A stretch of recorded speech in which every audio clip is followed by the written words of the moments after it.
what it is. But this is neither ghost nor machine. Kant, Epigenesis, and the Life of the Mind. This is in Philosophy Today, back in 2017. This was, so might be good, might not be, but suggested by Vipers. What's up, Yarchasm? How you doing? But yeah, as always, feel free to ask me questions along the way. It's my first time reading it too. And then we review it at the end. We have a review system where if you tell me how you felt about it, you liked it, you didn't like it, what was good and bad. So this is by Jennifer Mensch. Kant's long-standing interests in science have been well documented. There are numerous studies devoted to Kant's early work on cosmology and his universal natural history and theory of heavens. That's 1755. What's my favorite color to hear or taste? I have no idea. I usually see colors and I don't have a particular favorite when I look at them, and I am not synesthetic, so I don't actually change sense modalities when I sense things. So, although purple is a nice color. Yeah. Okay, so there are numerous studies devoted to Kant's early work on cosmology and his universal natural history and theory of the heavens, and of course also to his interest in physics and his work on forces, axial rotation, the age of the earth, fire, earthquakes, wind, and even his discussion of volcanoes on the moon. Yours is orange. Tommy is synesthete. Yeah. I had a buddy in my short time I was in grad school. He was synesthete, and he would see numbers. So every time a number, he thought about numbers or saw a number, he would get a certain color sensation. And so he told me what the numbers were once, and then he goes, "Oh God, I shouldn't do that," because all of his passwords were the combination of the prettiest numbers, like the prettiest colors that he saw. And so once I knew the colors that he thought, the numbers that created the prettiest thing, I knew all the combinations of his passwords on everything. But yeah, it's an interesting thing. Okay. So yeah. What was the Indian mathematician who also had something similar? I don't know. Was that R? I think the guy's name was R or something. But he was famous. Yeah. I've heard of that. Okay. It is well known, moreover, that part of Kant's work in the Critique of Pure Reason was to ground the certainty of scientific claims against Hume's skepticism, and that Kant's program for securing our experience of the natural world extended to his later account of the metaphysical foundations of natural science. Less well known, however, is the realization that Kant's apparent bias towards the hard sciences has lain rather more in the interests of Kant scholars than in Kant himself. Kant taught a course on physical geography every year for 40 years, for example, and he taught anthropology for 24 years. Between Kant's own writings and student lecture notes from these courses, researchers have in fact close to 3,000 pages worth of material to consider. The aim of Kant's organicism, therefore, was to provide a broader portrait of Kant by focusing, in my own case, on the important role played by the life sciences in his intellectual development. Now you want mango? I do love me mangoes. Fruits and mangoes, oranges, one prime numbers made for him, but okay. Okay. I began this investigation by following the course of life sciences. Oh, so this is interesting. It's kind of a report on what's going on in Kant. All right. I don't know what Mensch is up to here. I began this investigation by following the course of life science debates regarding organic generation in England and France between 1650 and 1750, before turning to a description of their influence in Germany in the second half of the 18th century. With this background established, the remainder of Kant's organicism moved to the influential role played by models of embryological development for Kant's approach to understanding the cognitive processes responsible for the generation of knowledge. Okay, so this is interesting. It's taking generative biology, so how we actually develop from an embryo into a full organism, and then relating that how Kant is understanding ideas and how they extend into thought. Embryology, yeah. So embryological development. So embryology. So the study of embryos. That's right. So you have a sperm and an egg, and that combines, and that's called an embryo, I think. Yeah. So once you have all the genetic material that sort of grows into a new organism, that's an embryo. And embryology is that study. How do you grow into a transcendental object? Well, you would need to be like clear and distinct, I think, first. And once you're clear and distinct, then you're transcendental. Okay. But, maybe Luminance can answer that one better. Embryology is a study of development. How do you grow into a transcendental subject? Oh, well, you're just then the object that is studied in transcendental things. So, yeah. Aha. Okay. I closed the book with a reinterpretation of Kant's transcendental deduction and the critique of pure reason. Since Kant's organic approach to reason, I argued, could alone make sense of the work needing to be done by the deduction itself. Aha. So this is a person writing about their own book and giving sort of a short synopsis in this journal here of the Philosophy Today, kind of a magazine. But this is interesting. Hey, Luminance, guess what? You just need to read this person's book and they will explain all of Immanuel Kant's critique of pure reason to you because they've made sense of it using this organic metaphor. I don't mean to be flippant against this author, but it's funny. But they have a unique take on the critique of pure reason using this sort of hard science background. So that's kind of funny. Gonzo papering, yeah. Lumen says maybe we'll just read that instead of the course. Yeah, exactly. Don't read Kant. Just read Jennifer Mensch. And of course, I don't mean to be crapping on Jennifer Mensch.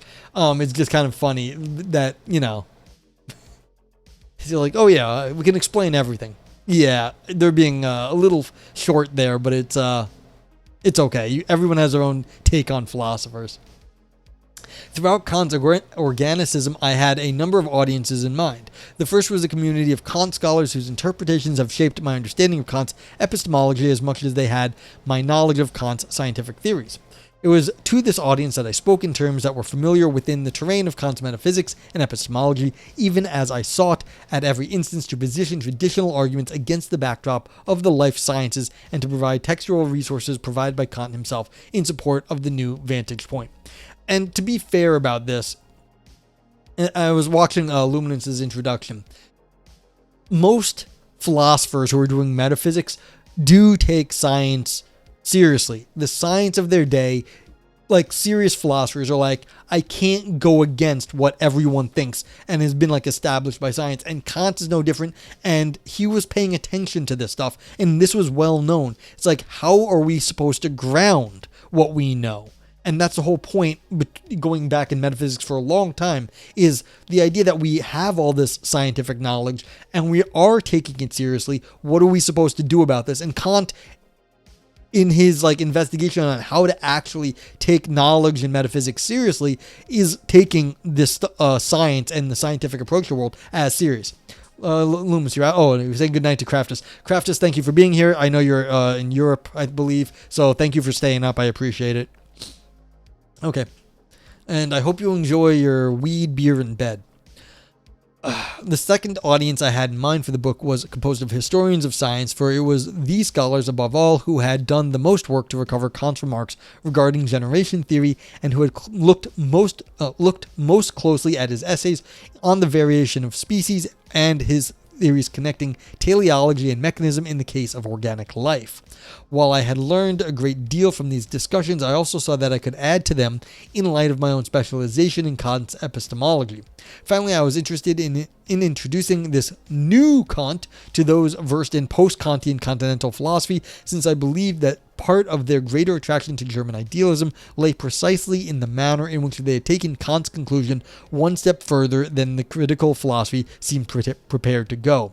My hope here was that once Kant was seen from a broader vantage point, a set of fresh connections and new opportunities for investigation would be opened up. Does sound like an interesting book, yeah. Granted, remember, this is a 2017 paper that we're reading right here. This is 2017. So if there was any uptake in the last 8 years, maybe some of these ideas have already filtered out. Granted, in the grand scheme of philosophy, 8 years is not much. And so this could easily be a good book to take a look at if you are interested in these topics. And they may not have been, properly given their due research yet. Okay. With these preliminary remarks made, I want to turn now to the heart of the challenge facing my account of Kant, so far as my three interlocutors have positioned it. By way of background, I can just say that I understand Kant from the mid-1760s, the young Kant, the one still in search of a guiding problematic to pursue, whose self-described eclecticism so inspired the young Herder, who have been, in fact, already on the cusp of greatness. For by then, Kant had understood two important things. The first was that metaphysics, which is to say the dogmatic metaphysics practiced since the scholastics, had overstepped the boundaries of its own investigations, and that it had done so to its own detriment. Yeah, I mean, everyone makes fun of the scholastics, maybe not entirely fairly, but how many angels fit on the head of a pin? That sort of question. They thought they could answer these ridiculous things. The second productive insight, the one leading to the Great Light of 1769, which Kant describes but did not explain, was the sense that neither the empiricists nor the rationalists could finally come up with a defensible account of the origin of ideas. If it was the case, however, that ideas must be said to have come neither from the sensible material world of things in the manner that Locke had understood it, nor from the divine and unalterable substance as the promoters of innate ideas had believed it, then from whence had they sprung? Who knows? The third realm.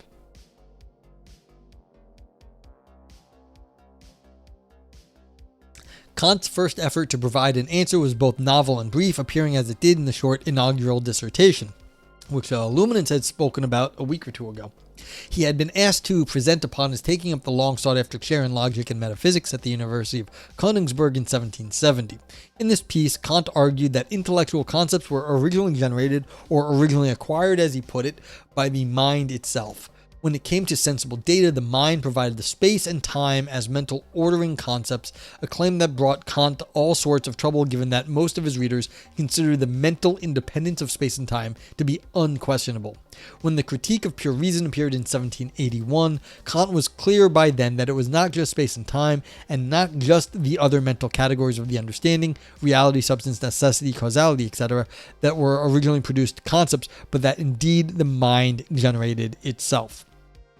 And now we've got, I got to give Kant some credit for this. We were all with God of the gaps, like the unmoved mover or whatever that was. Now it's just the mind minding.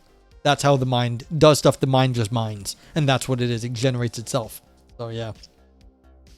To make sense of this claim, I argued we had to take stock of the life sciences and in particular the careful attention Kant had paid to debates taking place between generation theorists. By late 1769, Kant began to make notes regarding the different positions staked out by the performationists on the one side and the epigeneticists on the other. By the early 1770s, Kant had started to identify these with the competitors engaged in an account of cognition. Leibniz was a performationist. Locke believed that matter could turn into an idea, a kind of physical influx theory according to Kant, and for Kant's own emerging theory, by then he had anointed it as a theory of epigenesis of the mind. If anyone doesn't know the term epigenesis, it's worth mentioning this because it comes up in epigenetics. Now, so epigenetics is that we have genes, of course, but then things affect how the genes operated so that something above the genes are controlling how they are operated. So we have flags on our DNA. So we have our DNA, of course, but then there's flags on the DNA, and those actually can be affected by our lives. So the flags turn on and off how certain parts of the DNA interact in the body and what genes get expressed. So you can actually have a higher level. So epigenesis is that in mind, of course, and also here is that the mind is you've got a substrate, but then something over and above that is what's going on. So it's worth saying that you've got a genesis, but then something's generated, but then there's something over and above on top of it as well. American Eagle genes, yes, the best genes. So yeah, so this is interesting. So it's not just how it's working, but it's something over and above how it was generated. If this seems surprising, then let me just add that I too was not only surprised but concerned regarding the direction my research was taken. given that Kant had stated in a number of places that he was not engaged in a project aimed at naturalizing the mind. Indeed, it was his rejection of such a project that led him to reject both the nascent psychology of the 1770s, and in particular Teton's own efforts to synthesize generation theory and an account of cognition. How then were we to understand his identifying the account of epigenesis with this theory of mind? Kant was interested in Sidney Sweeney. Yeah, I know. I mean, who isn't? So... the answer, I believe, is to recognize that Kant was a metaphysician, that the love affair with metaphysics he described in the 1760s was real, and that the first critique, lost variously as his response to Hume or Kant's defense of science, was in fact just what he had announced it to be in the preface, an effort to restore metaphysics, the one-time queen of the sciences, to her throne. Viper says genetics are like computer hardware, while the epigenetics is like the setting screen where you turn features on and off. Yeah, that's one way to put it. So, I mean, if you want to, it's not even that bad. You know, most people have some idea about computers now, or at least the settings on their phone. And so it's like, yeah, the way that the settings affect the operation of like their phone or their computer, that's a good point. Lumen says this paper is full of Easter eggs to your stream. Yeah, I mean, granted, you're both talking Kant at the moment. And so this is a lot of crossover. Okay, so again, Kant is trying to restore metaphysics in some sense. You were lurking? Yeah. It's fine. Thank you for the lurk. This restoration required, as is well known... Oh, Vipers, while you're here, if Professor Ashley ever gives a public lecture, I'm going to go, and I'm going to, like, get you to ask a question, and I'm going to be like, Vipers asks. I was just thinking about that today. Oh, you were looking luminous. Oh, cool. Yeah. So, but like, yeah, if I'm going to be like, I'm going to go in there and be like, Viper's gratitude asks this question in her IRL speech. So, yeah. Anyway, this restoration required, as is well known, a distinction between a mentally conditioned world of experience and the unknown, but hoped for moral universe. But instead of rehearsing any of that, I want to shift our focus back to Kant. To Kant, the metaphysician who was interested in a metaphysical portrait of the mind. In this picture, we find reason described as self-born, spontaneous, epigenetic. Reason gives birth to logic, to categories, to postulates and ideas. Reason is a whole. It contains faculties which arises as needed to understand, to determine, to make judgments that are logical or speculative, or teleological and reflective. Reason has needs, Kant tells us. It is daring, it is receptive, it contains a germ of the good, it is vulnerable to self-love, it orients, it feels, it is fated, and above all, it is free. In light of this, it should be clear that I agree with Diego Bubbio's comment regarding the proper understanding of metaphysics as a discipline concerned with its own products. Michael Olson, for his part, has joined me in struggling to articulate just what it means to say that Kant provides us with a metaphysical account of epigenesis. As Olson works to tease out Kant's positions, he draws a helpful distinction between a view of it along the lines of substance metaphysics, something he rightly says Kant would have rejected, and a view that moves past any effort to discover the kind of thing the mind might be in favor of Kant's attention instead of to how potentialities inherent in reason realize, express, and develop into actual representations in the face of a diverse array of environmental conditions. End quote. It was these inscrutable potentialities that could alone be said to be innate to reason, and it was no accident, therefore, that Kant resisted further explanation, referring to their emergence only in terms of reason's vulnerability, susceptibility, receptivity, and the like. Yeah, so if anyone here doesn't know Immanuel Kant, basically, there's some basic stuff we need to think. Okay? Whatever you think the basic stuff is. And he goes, all right, let's flip the script on it. That is what reason is, that basic stuff you need to think. That is preconditioned in our mind. And that's what these potentialities are. The preconditions of all the things we need to think. And once we have that, that's what our mind is. Then we can start using it to engage with the world. That's it. So we've got a preconditioned theory, this potentialities, but whatever that stuff is that we need, the basis of rationality, whatever you think that might be. Let's flip the script. We're not going to talk about rationality. We're going to talk about what is going to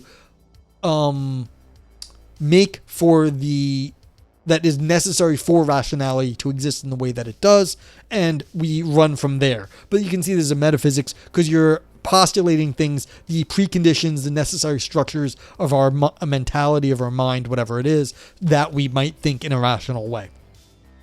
I just try to at least give a gloss of Kant. I apologize to all the Kantians out there. I abhor Kant. Thus, while I share Dalia Nasser's worry that Kant seems to have smuggled in a set of innate characteristics after all, I want to resist the need to embrace intellectual intuitions as the only means by which a genuinely autochthonous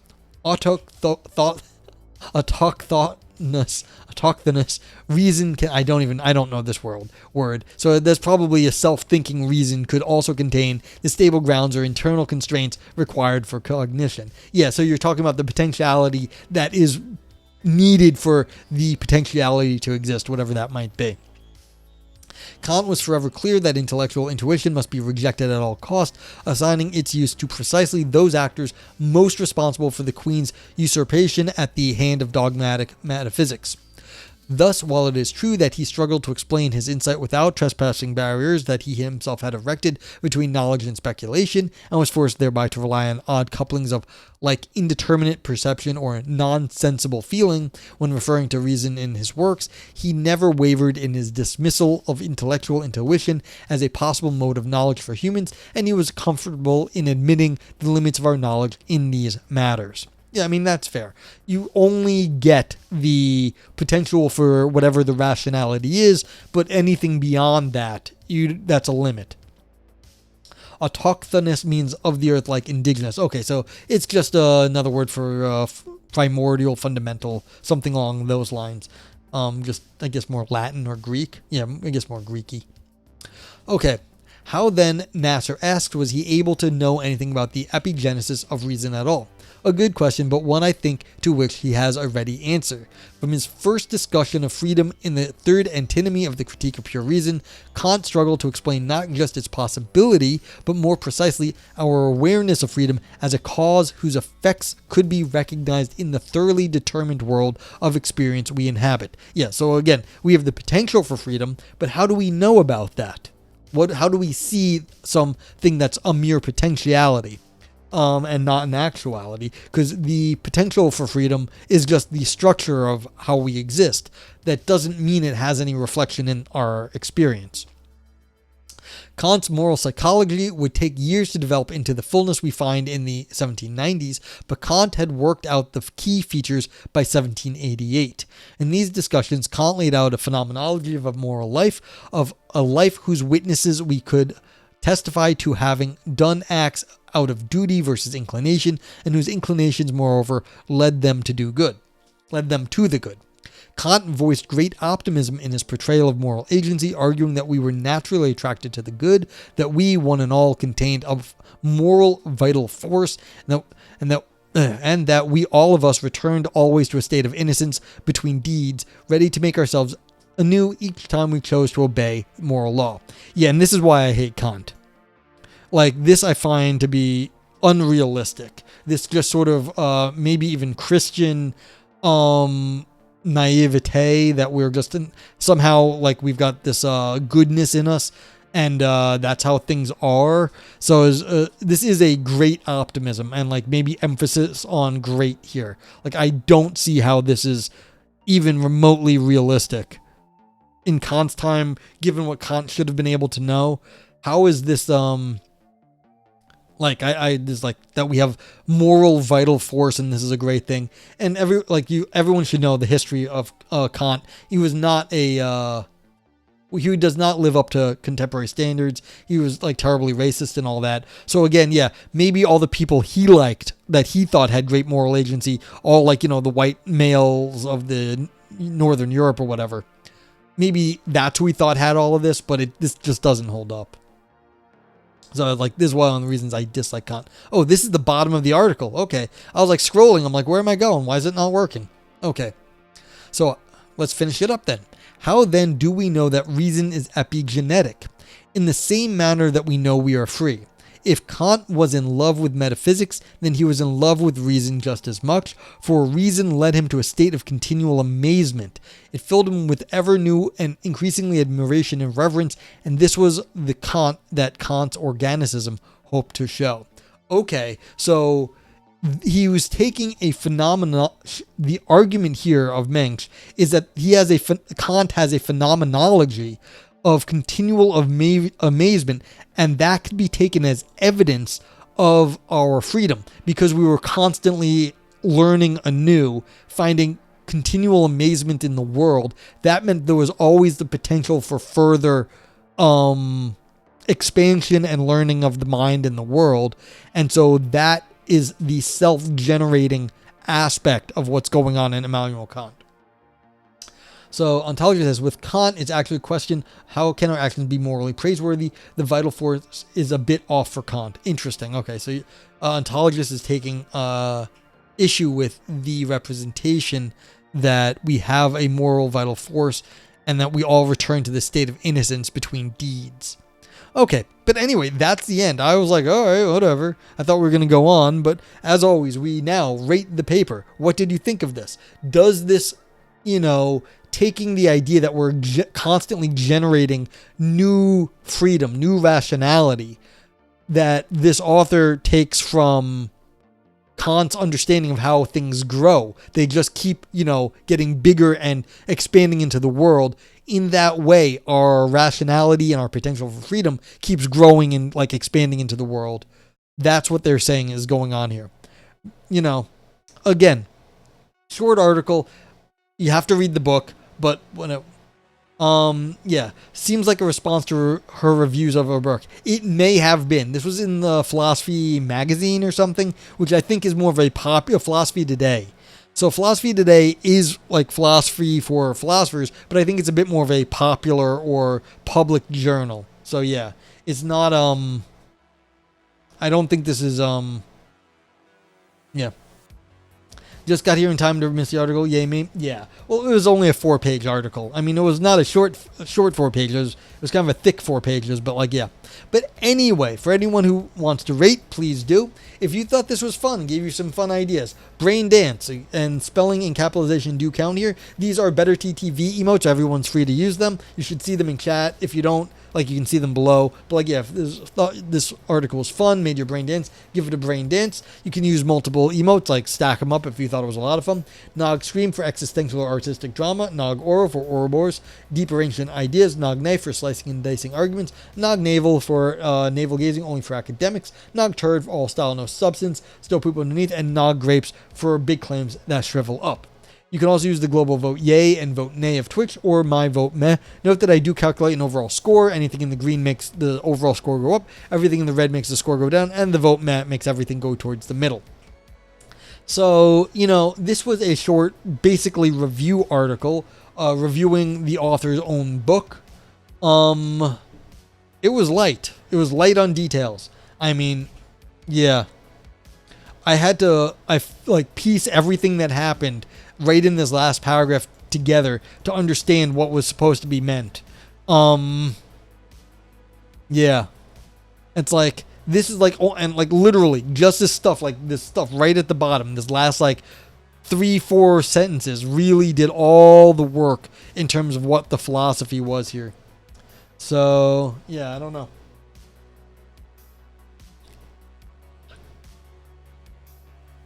Was this worth reading? I think so. Yeah. What am I going to call this? It wasn't terrible. I thought this was a little bit weak at the end. That's all I felt like.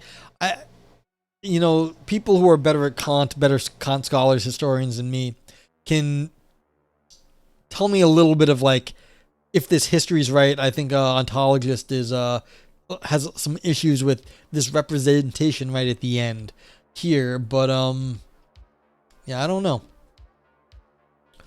I feel like it basically didn't give enough at the end. So it's going to get a nog grapes. That doesn't mean it was bad. It just means it sort of fell short of what it was trying to do. Like this last line, if Kant was in love with metaphysics. All right, so here's the last few lines. How then do we know that reason is epigenetic? In the same manner that we know we are free. If Kant was in love with metaphysics, then he was in love with reason just as much. For reason led him to a state of continual amazement. It was filled with ever new and increasing admiration and reverence. And this was Kant, that Kant's organicism hoped to show. Like, that is one fucking sentence. And that's everything you were meant to show. And that's your concluding sentence. It's like, you needed at least a paragraph on that one fucking sentence. Viper says, I saw a ghost in Machine and thought this might appeal to me. Kant might appeal to luminance. Yeah, I don't mind reading about Kant. I don't. I don't hate Kant. I don't like Kantian philosophy myself, but it's sophisticated stuff, so it's interesting. Lumen says, I think the suggestion that Kant's interest in biology is overlooked, and the author's right to say it's worth looking into. Yeah, I just feel that's one of the things. It's I'm giving it a grapes because I feel like it should have. This is what needed to be focused on. That question. And they knew that question. That is the whole point. They started off with that question. And then at the end, they basically just did the fastest possible gloss of what the significance was in their answer. And it's you could have done a little bit more. It's they spent a bunch of time, not that far up here, talking about other people's ideas and stuff. Olson and this Nasser. It's okay, that's cool. But you needed to maybe cut a little bit up there just so you can have another sentence down here. Yeah. So, it's going to get a grapes. But again, it's not a bad paper. I feel what else could it do? Lumen says I would need to see the book, but I also think it's problematic for Kant's project of his reason seen as overly biological. Yeah, and the author here recognized that. But I'm trying to think what to give this. It's, yeah, so we're going to give it do 2 grapes because I'm annoyed, but I'm also going to give it a vote yay. So it's I'm giving it a vote yay and 2 grapes and a vote yay. That's a very unusual rating for me because it's I feel like it really missed out on the one claim it was supposed to make, which Luminance is picking up on here, where it's saying, we have to talk about the way Kant was actually understanding the biology, and was that idea, maybe not the biology itself, but the idea of genetics at the time and the epigenesis that was understood at the time, that he could use that and use that for mind as opposed to, biology. So, if anyone wants to get their stuff in, Luminance gave it a navel gazing and a brain dance. That's fun. Thank you. All right. But yeah, I don't know if anyone has any questions about this. It's an odd little piece, this paper. I'm not angry with it because it doesn't feel like it's doing too much. It doesn't want to do too much, but it's just what it was supposed to do. Did it do it? I don't know. It's yeah. So how then, this line here, how then, Nasser asks, was he able to know anything about epigenesis of reason at all? Okay. Then blah, blah, blah, blah, blah, blah, blah, blah, blah. And then at the whole point, they should have had a few more sentences that for reason led him to a state of continual amazement. What the fuck is a state of continual amazement? Tell me. But yeah. All right. If anyone wants to get in, that'll be it. And then we'll go do something else after this. Lumen says, the sentence at the beginning of the last paragraph makes me think there are papers she's responding to we aren't seeing. Absolutely. It's entirely possible. But this didn't say, at the very get-go, I am responding to papers, I'm not surprised. This may be a response to critics, but then again, usually they say, these people, were arguing with me this. It feels more like, it could be. In light of this, it should be clear that I agree with Diego Bubio, Michael Olson, blah, blah, blah. And then, yeah, so it's possible. Lumen says, it's philosophy, Plato, philosophy begins in amazement and all of that. Yeah. But there's this, led him to a state of continual amazement. It filled him with ever new and increasing admiration and reverence, and this was the Kant of Kant's organicism that Kant's organicism hoped to show. If this is what he wants to show there, or that the Mensch wants to show, this is how Kant saw the world, there's something that needs to be a state of continual amazement that gets discussed. And the fact that this is the only spot in the last half of the last sentence of this entire paper, like they missed the boat then. So yeah.